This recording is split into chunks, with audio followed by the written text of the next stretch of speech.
तो आपका जो प्लेन्स चैप्टर है क्लास 12th का 3D के, उसको कम से कम टाइम में अगर आपको करना है तो आप इस वीडियो को पूरा देखिए। जो भी कॉन्सेप्ट्स हैं इस चैप्टर में इन्वॉल्व वो सारा मैं करूँगा discuss. It will take hardly 20 to 25 minutes, max to max 30 minutes, ठीक है। और वो कॉन्सेप्ट्स कर लेने के बाद फिर आपको प्रॉब्लम करने जाना है। तो प्रॉब्लम जब करेंगे आप तो आप समझ पाएंगे, अच्छा ये प्रॉब्लम इस वाले पे बेस्ड है, ये प्रॉब्लम इस वाले पे बेस्ड है, ठीक है ना। तो थोड़ा जल्दी कर पाएंगे आप। तो सबसे पहले आपको समझना है प्लेन्स चैप्टर में डिफरेंट तरीके क्या है प्लेन्स लिखने के। तो प्लेन्स लिखने के डिफरेंट तरीके, मतलब different equation of plane, different equation of plane. तो डिफरेंट इक्वेशन ऑफ प्लेन में क्या क्या आता है एक बार पहले आप समझ लीजिए। एक आता है आपका नॉर्मल फॉर्म। क्या आता है? एक नॉर्मल फॉर्म। सबसे पहले इसी की बात करेंगे, ठीक है। दूसरा होता है आपका, आपको किसी प्लेन पे एक पॉइंट दिया होगा और प्लेन का नॉर्मल दिया होगा। तो plane passing from a point, passing from a point and having perpendicular n vector, ये सेकेंड फॉर्म है आपका। तीसरा आपका जो फॉर्म होगा वो आपका होगा प्लेन फ्रॉम 3 पॉइंट्स, ठीक है। आपको किसी प्लेन पे 3 पॉइंट दे देगा, तो प्लेन फ्रॉम 3 पॉइंट्स। सबसे इजी वाला है, डायरेक्ट फॉर्मूला इसका लगाते हैं, आप लिख लेंगे प्लेन का इक्वेशन फॉर्मूले से।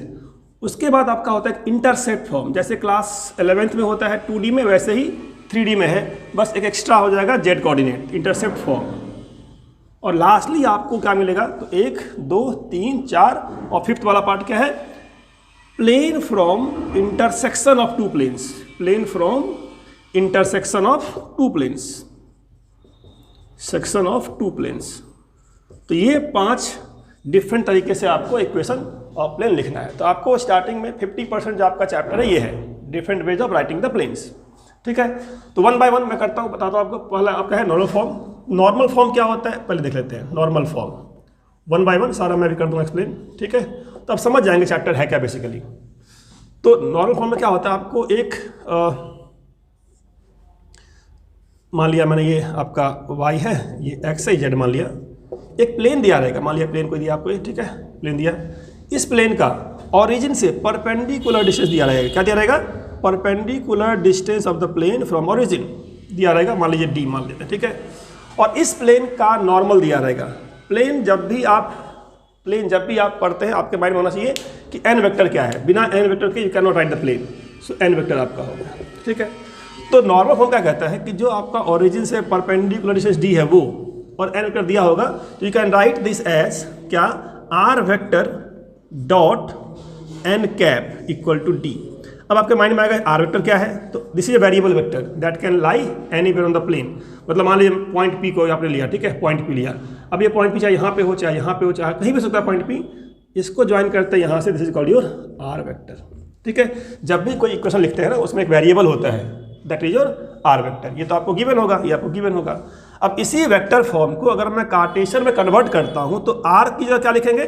xi कैप, yj कैप और zk कैप, ठीक है। और जो आपका n कैप है, n कैप क्या होता है बेसिकली? n कैप को लिखते हैं वेक्टर फॉर्म में li cap plus mj cap plus nk cap. तो जब डॉट करेंगे इसके साथ, किसके साथ? n वेक्टर के साथ, n कैप के साथ। क्या होता है n कैप? ये वाला li cap plus mj cap plus nk cap, ठीक है ना, प्लस nk कैप। जब दोनों को डॉट करेंगे तो क्या मिलेगा आपको? Equal to d, equal to d। तो आपको मिल जाएगा lx plus my plus nz equal to d। तो ये आपका हो गया कार्टेशियन फॉर्म। तो ये आपका हो गया नॉर्मल फॉर्म का वेक्टर इक्वेशन, ये हो गया कार्टेशियन इक्वेशन, ठीक है। आपको इक्वेशन दिया रहेगा, इक्वेशन को कन्वर्ट करना होगा इस फॉर्म में और वहाँ से पता लगाना होगा d क्या होगा। तो एक प्रॉब्लम मैं करता हूँ इसके ऊपर डिस्कस, सो दैट आपको कॉन्सेप्ट हो जाए क्लियर, क्या कॉन्सेप्ट इसका है, ठीक है। मान लीजिए मैंने एक वेक्टर लिया, ऐसे क्वेश्चन लिया इस तरीके से, r वेक्टर और डॉट कर लेता हूँ 2i 3j और प्लस k, ठीक है, क्या, और इक्वल टू बोल दिया मैंने कितना? 10, ये बोल दिया, ठीक है। आपसे बोला ये जो प्लेन हमारा लिखा हुआ है इसको नॉर्मल फॉर्म में कन्वर्ट करो। क्या करना है? इसको राइट दिस नॉर्मल फॉर्म। अब आपको लगता है तो यही फॉर्म है, r vector dot n cap d लगता है आपको। ये r vector dot n cap d form नहीं है, ये देखना पड़ेगा एन कैप है कि नहीं है।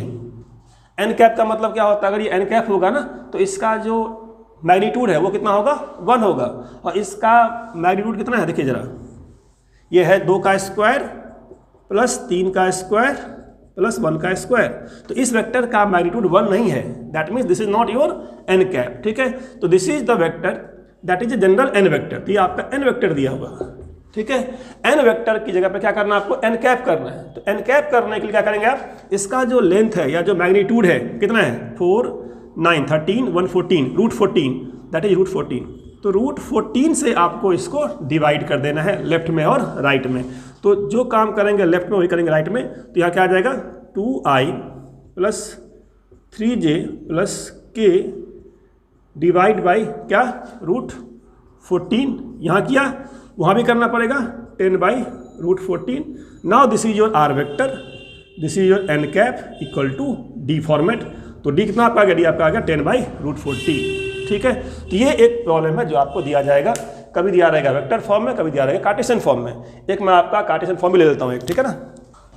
ये आपका एग्जाम्पल 15 है एनसीईआरटी का, 2x minus 3y plus 4z minus 6 equal to 0, ठीक है। आपको क्या करना है, आपको बताना है distance of the plane from origin. क्या निकालना है, distance of plane from origin, ठीक है। जैसे बोला distance of plane from origin, ठीक है, आपके माइंड में आना चाहिए नॉर्मल फॉर्म। तो नॉर्मल फॉर्म क्या कहता है कि, नॉर्मल फॉर्म कहता है कि अगर मैं किसी वेक्टर को r vector dot n cap equal to d के फॉर्म में लिख दूं, ठीक है, then this d is your perpendicular distance from origin, from origin होता है वाला। तो आपको इस इक्वेशन को इस फॉर्म में लिखना है। पहले तो आप इस -6 ले उस साइड, ठीक है ना। तो क्या हो जाएगा 2x minus 3y plus 4z equal to हो जाएगा 6, ठीक है। अब ये जो आपका है ना, ये lx plus my plus nz equal to d, इस फॉर्म में लेके आना मुझे। क्या इस फॉर्म में है, तो जानना पड़ेगा भाई lmn क्या होता है। तो lmn ऐसे नंबर्स हैं जिसका स्क्वायर करने पे क्या आता है, क्या आता है, ये आपका 1 आता है। तो यहाँ जो आपके पास नंबर्स दिए हैं 2 - 3 4, इसका स्क्वायर करने में 1 नहीं आने वाला, दैट मीन्स ये आपका lmn नहीं है, ठीक है। तो ये आपका lmn नहीं है। तो अगर आपको इसको lmn में कन्वर्ट कर लेंगे तब आपका ये हो जाएगा जो यहाँ पे होगा, that is perpendicular distance from origin. तो कोफिशिएंट्स जो आपका दिया है ये क्या है, नॉर्मल वेक्टर का कोफिशिएंट है, ठीक है, कंपोनेंट है। आपको यूनिट वेक्टर का कंपोनेंट निकालना है। तो अगर n वेक्टर के कंपोनेंट्स हैं, आपको निकालना है क्या, आपको निकालना है lmn। तो क्या करेंगे, फिर से वही काम करेंगे जो पिछले क्वेश्चन में क्या था, निकालेंगे इसका, क्या करेंगे, divide both side by under the root, जो भी कोफिशिएंट दिया 2 - 3 4, 2 का स्क्वायर प्लस में -3 का स्क्वायर प्लस में 4 का स्क्वायर, इसे डिवाइड कर देंगे। तो क्या बन जाएगा आपका, बन जाएगा 2x माइनस 3y प्लस में क्या है 4z इक्वल टू 6। कितना हो गया आपका ये, 4 9 13 एंड 16, कितना हो गया 4 9 16, 16 और 4 20 29, ठीक है ना, 29 स्क्वायर रूट, ठीक है। तो रूट में 29, तो क्या करेंगे divide by root 29, divide by root 29, ठीक है। Now you can say it is 2 by root 29 या x minus 3 by root 29 into y plus 4 by root 29 into z equal to 6 by root 29। So now it is your lx plus my plus nz equal to d form. So this is your d, perpendicular distance from origin 6 by root 29, ठीक है। तो ये आपका हो गया normal form. Plane पे second form क्या था, प्लेन फ्रॉम 1 पॉइंट, ठीक है। एक मैंने प्लेन लिया, इसके ऊपर आपको एक पॉइंट दिया, कौन सा पॉइंट, ए, मान लीजिए ए वेक्टर दिया है, ठीक है। और प्लेन का नॉर्मल दिया है क्या, एन वेक्टर दिया हुआ है, ठीक है। आपको इस प्लेन का लिखना है इक्वेशन। तो प्लेन का इक्वेशन लिखने के लिए जो कॉन्सेप्ट होता है कि प्लेन में अगर मैं एक पॉइंट लेता हूँ P, कहीं भी लेता हूँ, यहाँ लूँ चाहे यहाँ कहीं भी ले लिया P, ठीक है। अब जब P पॉइंट होता है क्या होता है, variable point, that is called r vector. तो AP क्या होगा, AP प्लेन में होगा, n क्या है, परपेंडिकुलर है। तो AP वेक्टर क्या होता है, परपेंडिकुलर टू n वेक्टर। अब यहाँ से अगर आप कॉन्सेप्ट लगाएंगे तो क्या होगा, AP vector dot n vector equal to 0। तो ये बेसिक कॉन्सेप्ट है प्लेन लिखने का कि dot of AP and n is 0। AP means what, r vector minus a vector and dot n equal to 0। तो this is your plane equation, जो pass कहाँ से करती है, पास करती है किसी पॉइंट ए से और परपेंडिकुलर है किसके, एन वेक्टर के। अब यही इक्वेशन कन्वर्ट करता हूँ मान लीजिए मैं किसमें, पॉइंट के फॉर्म में, कार्टेशियन फॉर्म में। तो ए का क्या लिखेंगे, x1 i cap plus y1, या पॉइंट लिखेंगे क्या, x1 y1 z1। r का लिखेंगे आप x, y, z। n का लिखेंगे आप a, b, c। ठीक है, तो r माइनस ए करने पे क्या आएगा, r माइनस ए करने पे क्या मिलेगा आपको, x माइनस x1 है ना, ये x कॉमा है, कॉमा करके x variable point x y z। तो जब r माइनस ए करेंगे यहाँ आपको मिलेगा x माइनस x1, डॉट किसके साथ है, n के साथ है, तो डॉट में n है दैट इज a, तो यहाँ a कर लेंगे। ठीक है, a time x minus x1 plus b time क्या, y minus y1 plus c time z minus z1 equal to 0। तो ये आपका हो गया कार्टेशियन इक्वेशन। तो ये वेक्टर हो गया, ये आपका क्या हो गया, ये हो गया आपका कार्टेशियन। ठीक है, कार्टेशियन। ठीक है, तो जब भी आपको एक पॉइंट दिया होगा और एन वेक्टर दिया, क्या करेंगे, जो डी आर से एन वेक्टर का और जो डी आर इस लाइन का उसका डॉट कर देंगे 0। ठीक है, तो ये आपका हो गया कार्टेशियन इक्वेशन। चलिए, दो फॉर्म हो गया। इस पे इजी क्वेश्चन आपको एग्जाम्पल में मिल जाएगा। प्लेन फ्रॉम 3 पॉइंट्स, ये कैसा आपका प्लेन दिया रहेगा। ठीक है, इस पर 3 पॉइंट दे दिया, मान लो एक पॉइंट दे दिया ए, एक पॉइंट दे दिया बी, एक पॉइंट दे दिया आपको सी। ठीक है, ए बी सी। अगर मैं ए बी सी पॉइंट का वेक्टर लिख दूं, ए वेक्टर, इसको बोल दो बी वेक्टर, इसे बोल दो सी वेक्टर। ठीक है, तो क्या होगा, और कोई पॉइंट ले लिया, यहाँ पे पॉइंट पी ले लिया, that is your variable vector. ठीक है, आर वेक्टर। तो A P will lie in the plane, A P आपका प्लेन लाई करेगा। ठीक है, और मुझे एक चाहिए परपेंडिकुलर, तो परपेंडिकुलर निकालने के लिए मैं क्या करता हूँ, ए से बी मेरा ए बी वेक्टर हो गया, ए से सी मेरा क्या हो गया, ए सी हो गया। अगर मैं A B A C cross कर दूंगा तो क्या मिल जाएगा मुझे, A B vector cross A C vector, that is your perpendicular to both A C and A B. So आपका ए बी ए सी क्या है, परपेंडिकुलर है, ए पी क्या है, प्लेन में है, तो you can say A P vector dot A B vector cross A C vector equal to 0। ये आपका हो गया concept of the plane from 3 points. A P मतलब क्या, R minus A dot A B मतलब क्या, B minus A cross A C मतलब क्या, सी माइनस ए। ठीक है, तो ये हो गया आपका r minus A dot b minus a c minus a equal to 0। इसी को अगर कन्वर्ट करते हैं तो आपको क्या है, एक वेक्टर है, डॉट में बी क्रॉस सी है। ठीक है ना, समथिंग क्रॉस समथिंग है, तो ये आपको देता है डिटर्मिनेंट। ठीक है, जो डिटर्मिनेंट आएगा उसमें जो ए है that is first point, b क्या है सेकंड पॉइंट, सी क्या है थर्ड पॉइंट, आर क्या है वेरिएबल पॉइंट। तो जहाँ पे आर माइनस है वहाँ आ जाएगा एक्स माइनस एक्स1, वाई माइनस वाई1 और जेड माइनस जेड1। बी माइनस है मतलब क्या, सेकंड में से फर्स्ट, सेकंड मतलब क्या, x2 minus x1, y2 minus y1, z2 minus z1, and third में से फर्स्ट मतलब क्या, x3 minus x1, y3 minus y1, z3 minus z1। बस डायरेक्ट फॉर्मूला है, 3 पॉइंट दिया रहेगा आपको, 3 पॉइंट से आप कार्टेशियन से निकाल सकते हैं या आप वेक्टर से निकाल सकते हैं, वेक्टर फॉर्म कार्टेशियन फॉर्म। ठीक है, एग्जाम्पल में डायरेक्ट क्वेश्चन इसके ऊपर मिल जाएगा आपको। तो ये आपका हो गया थर्ड इक्वेशन। फोर्थ पे आते हैं, सेप्ट form, the most easy form, intercept form. ये क्लास 11th का ही फॉर्म है, बस एक एक्स्ट्रा एक्सटेंड हो गया। मान लीजिए प्लेन है, सॉरी कोऑर्डिनेट्स है एक्स वाई जेड, एक्स है आपका वाई है और आपका जेड है, कोई प्लेन लिया मैंने इस तरीके से। ठीक है ना, कोई प्लेन लिया इस तरीके से। ये प्लेन मान लीजिए एक्स कट करते कहाँ पे, a, 0, पे, वाई कट करते कहाँ पे 0, b, वाई है ना, वाई इधर है 0, पॉइंट मान लिया 0, b, 0, और जेड कर लेते हैं कहाँ पे 0, c पे। तो इस प्लेन का जो इक्वेशन होगा वो क्या होगा, x by a plus y by b plus z by c equal to 1। ठीक है, फॉर एग्जाम्पल मान लीजिए कहता हूँ मैं आपको क्या, 3x plus 2y plus 5z minus 6 equal to 0।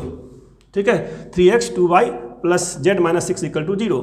आपसे पूछ लेगा बताओ ये प्लेन x को y को z को कहाँ कहाँ कट करती है। ठीक है, तो अगर आपको पता लगाना है कि ये प्लेन x को y को z को कहाँ कहाँ कट करती है, क्या करेंगे आप कन्वर्ट करेंगे इंटरसेप्ट फॉर्म में। कैसे करेंगे, जो माइनस 6 चले जाएंगे उस साइड, तो क्या होगा 3x plus 2y plus z equal to क्या हो जाएगा 6। यहाँ क्या होना चाहिए 1 डिवाइड बाई 6। सो क्या हो जाएगा यहाँ पे डिवाइड बाई 6 करने पे यहाँ भी करेंगे, यहाँ भी करेंगे, यहाँ भी करेंगे, यहाँ भी करेंगे, तो x by 2 plus y by 3 plus z by 6 equal to 1। So you can say x को 2 पे, y को 3 को, z को 6 पे कट करती है। दैट मीन्स जो पॉइंट हो गया 2, 0, 0, 0, 3, 0, 0, 0, 6। इसमें वेक्टर फॉर्म की जरूरत नहीं पड़ती है, ओनली कार्टेशियन फॉर्म से ही काम चलता है इसके अंदर, ठीक है। Plane from intersection of two planes, मान लीजिए प्लेन ये दिया आपका, ठीक है, एक प्लेन ये दिया आपका, इन दोनों का जो इंटरसेक्शन है, ठीक है। अब जो फर्स्ट प्लेन है मान लेते हैं इसको r vector dot n vector, ठीक है, एन वेक्टर मान लेते हैं इक्वल टू डी। अगर एन कैप कर देंगे तो बोलते हैं इसको नॉर्मल फॉर्म, एन वेक्टर लिख दीजिए, कोई दिक्कत नहीं है, ठीक है, सिंपल आपका फॉर्म हो गया ये मान लेते हैं r vector dot n one कर लेते हैं, डी वन कर लेते हैं, एन टू कर लेते हैं, यहाँ पे डी टू कर लेते हैं, ठीक है। या फिर यू कैन राइट क्या, इसको you can write a x plus b y plus c z equal to d, a one b one c one d one, you can write a two x plus b two y plus c two z equal to d d two कर सकते हैं। क्या करना है, ये भी आपका class 11 का 2D कॉन्सेप्ट है। अगर मैं इस प्लेन को बोल दूँ P1, क्या बोल दूँ इसको P1, इसको बोल दूँ कितना P2, तो सिंपल कॉन्सेप्ट क्या होता है हमारा कि जो भी प्लेन पास करेगा इस लाइन से, ठीक है, मान लीजिए प्लेन दिखा दिया था, ऐसे दिखाता हूँ, ठीक है, तो ऐसे बहुत सारे प्लेन होंगे जहाँ से पास करेंगे, ठीक है, बहुत सारे प्लेन होंगे ऐसे पास करने वाले। मतलब बुक्स के फ्रंट पेज और बैक पेज के बीच में बहुत सारे पेज होते हैं ना, सेम ये वाला है, तो बहुत सारे पेज होंगे। उसका इक्वेशन होता है P1 plus lambda P2 equal to 0, इसे कहते हैं फैमिली ऑफ प्लेन्स। ये जो लेमडा है ना, ये लेमडा निकालने के लिए आपको कुछ दिया रहेगा कि प्लेन यहाँ से पास करती है, प्लेन वहाँ से पास करती है, तो पहले लिख लेते हैं कि प्लेन क्या मिलेगा। अगर मैं ये वाला फॉर्म यूज करता हूँ तो क्या मिलेगा, A1x plus B1y plus C1z minus D1, और प्लस में क्या आ जाएगा lambda time A2x plus B2y plus C2z minus D2 equal to 0। ये फैमिली हो गया। अब इस फैमिली में बोल देगा वो प्लेन निकालो जो पास करती है ओरिजिन से, मान लिया यहाँ पे ओरिजिन है, यहाँ से पास करता है, तो अगर मैं कहता हूँ 0,0, जैसे पास करती है पासेस प्लेन पासेज फ्रॉम, क्या बोल देता हूँ प्लेन, जो प्लेन चाहिए वो यहाँ से पास करती है, ठीक है, पासेस 0,0,0। तो आपको एक्स वाई जेड की जगह पे 0, 0 पुट करके क्या फाइंड कर लेना है, फाइंड लेमडा, ये फाइंड कर लेंगे, और लेमडा फाइंड कर लेंगे तो आपको उस प्लेन का पैरामीटर मिल गया। तो लेमडा निकालने के बाद लेमडा की वैल्यू वापस यहीं पे रखनी है आपको, ठीक है। तो ये 4 फॉर्म्स, जो 5 फॉर्म्स जो मैंने डिस्कस किया, पहला था नॉर्मल फॉर्म, सेकंड का था plane having a point and having a n vector, third क्या था प्लेन फ्रॉम 3 पॉइंट्स, फोर्थ क्या था इंटरसेक्ट फॉर्म, और फिफ्थ क्या था आपका plane from intersection of 2 planes, ठीक है। तो ये 5 फॉर्म्स है। अब इन 5 फॉर्म्स पे आप प्रॉब्लम ट्राई करिए, और नेक्स्ट वीडियो में आपको मैं इस प्रकार सेकंड पार्ट जो होता है जहाँ पे एंगल बिटवीन द प्लेन्स निकालना होगा, पैरेलल प्लेन्स हैं या परपेंडिकुलर प्लेन्स को चेक करना होगा, वो करेंगे। Thank you very much.